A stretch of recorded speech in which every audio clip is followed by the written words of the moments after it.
1075 The Game Podcasting is sponsored by Modern Exterminating, a family-oriented company. Professional, honest, and dependable pest control solutions. We're your one-stop shop for all pests.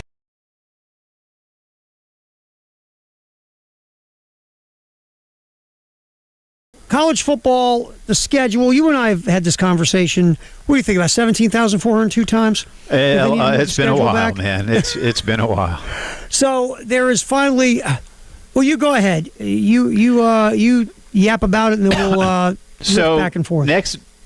So again, everybody knows, I mean, now especially with all the major conferences playing 9 conference games, the season is longer because of playoff teams and things like that, that there's been, a rationale out there to, and look, this is forget whether I hate the term week 0 or not, which I, by the way, just despise the term week 0, but week 0 now, in order to play, you basically, it's like games that are in a foreign country or some other exemption that has to be granted by the NCAA for you to play in what is deemed week 0.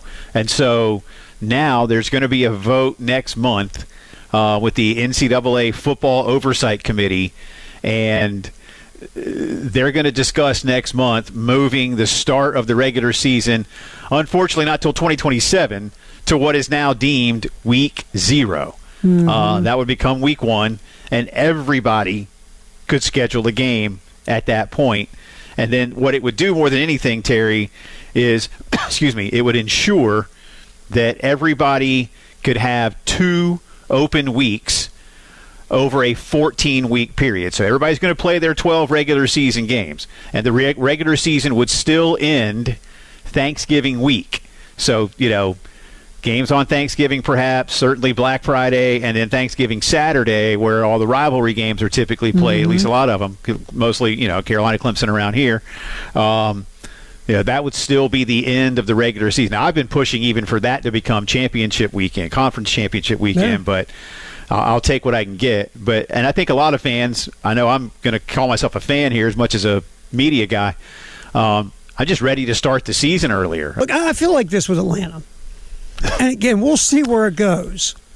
But I feel like if they can get relatively healthy through this season, I believe they will make the playoffs if they can get relatively healthy. But I'll be honest with you, that's my biggest thing with Atlanta, Jay, is I got no confidence they can stay relatively healthy the way it's been going.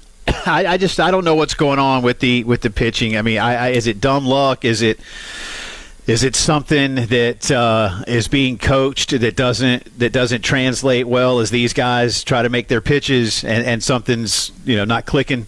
I don't know. I really don't know. But it seems a little too prevalent to just purely be coincidence. And I want to be wrong. I'm not a conspiracy theorist or anything like that. But I just don't know.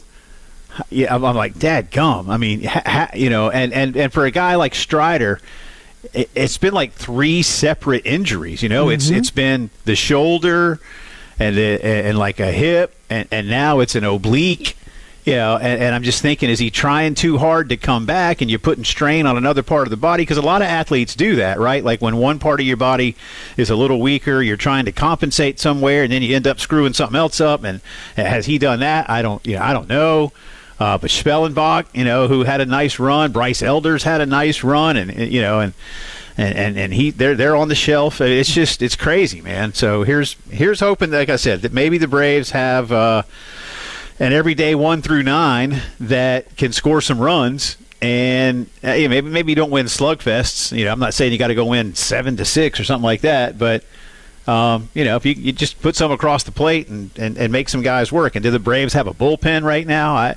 That was the thing last year that really, I think, did them in as much as anything else, including injuries, was, what once had been one of the hallmarks of your ball club, because that's what championship teams are going to have, right? You got to have a pen. And the Braves' pen last year just stunk, at least in the first half of the season.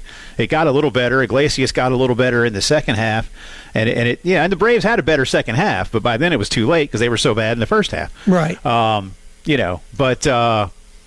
So there's just so many questions. I know they still got a lot of talent, but you know what? Now, Terry, I saw the Braves have the oldest average starting lineup in the major leagues this season, and I'm like, where did that come from?